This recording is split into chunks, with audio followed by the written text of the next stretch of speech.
मदद सबकी करना, चिंता सबकी करना,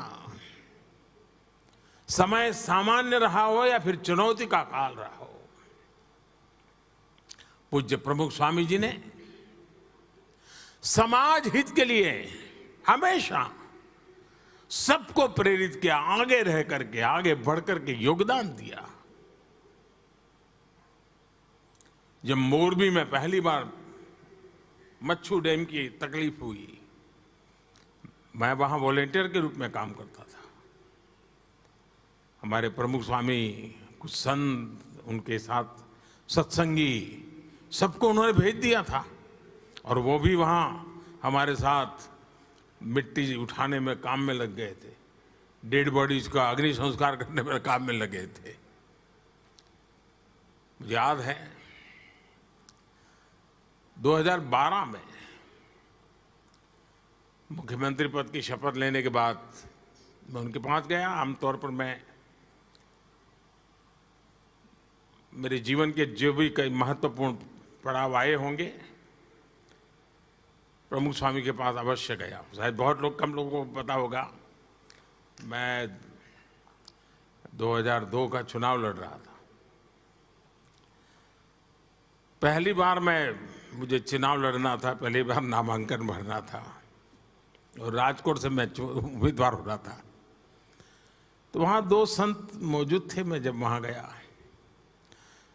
तो उन्होंने मुझे एक डिब्बा दिया। मैंने खोला तो अंदर एक पेन थी। तो उन्होंने कहा कि प्रमुख स्वामी ने भेजा है, आप जब नामांकन में हस्ताक्षर करेंगे तो इस पेन से करना।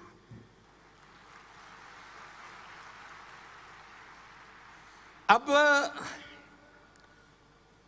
वहां से लेकर मैं काशी चुनाव के लिए गया, एक भी चुनाव ऐसा नहीं है जब मैं नामांकन करने गया और उसके लिए मुझे हस्ताक्षर करने के लिए पेन पूज्य प्रमुख स्वामी जी के व्यक्ति आकर के खड़े न हुआ।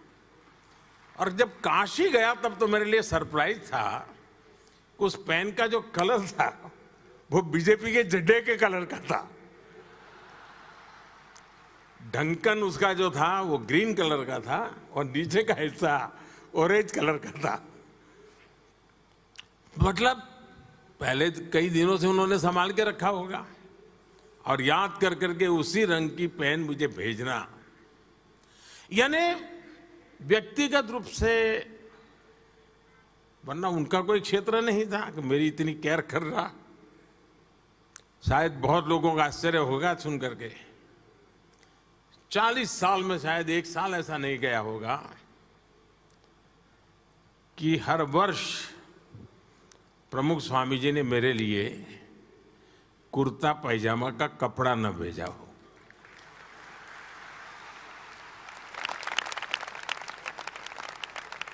और ये मेरा सौभाग्य है। और हम जानते हैं बेटा कुछ भी बन जाए, कितना ही बड़ा बन जाए, लेकिन माँ बाप के लिए तो बच्चा ही होता है।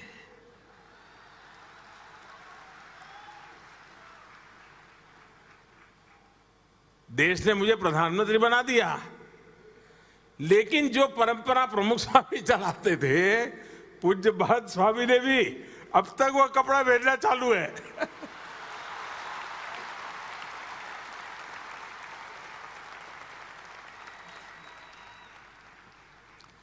यानी ये अपनापन, और मैं नहीं मानता हूं कि ये संस्थागत पीआरशिप का काम है, नहीं, एक आध्यात्मिक नाता था, एक पिता पुत्र का स्नेह था, एक अटूट बंधन है। और आज भी वो जहां है होंगे, मेरे हर पल को वो नजर करते होंगे, देखते होंगे।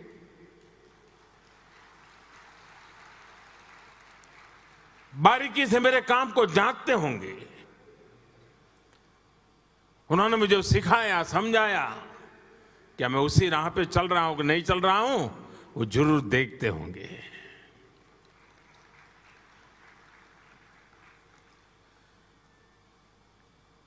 कच्छ में भूकंप,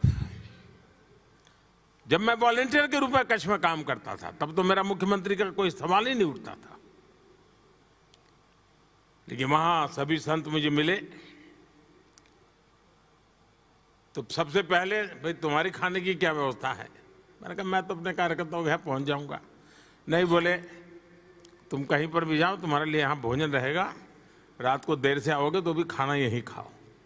यानी मैं जब तक भूज में काम करता रहा, मेरी खाने की चिंता प्रमुख स्वामी ने संतों को कह दिया होगा, दे पीछे पड़े रहते थे मेरे। यानी इतना स्नेह, इतना। और मैं ये सारी बातें कोई आध्यात्मिक बातें नहीं कर रहा हूं जी, मैं तो एक सहज सामान्य व्यवहार की बातें कर रहा हूं आप लोगों के साथ।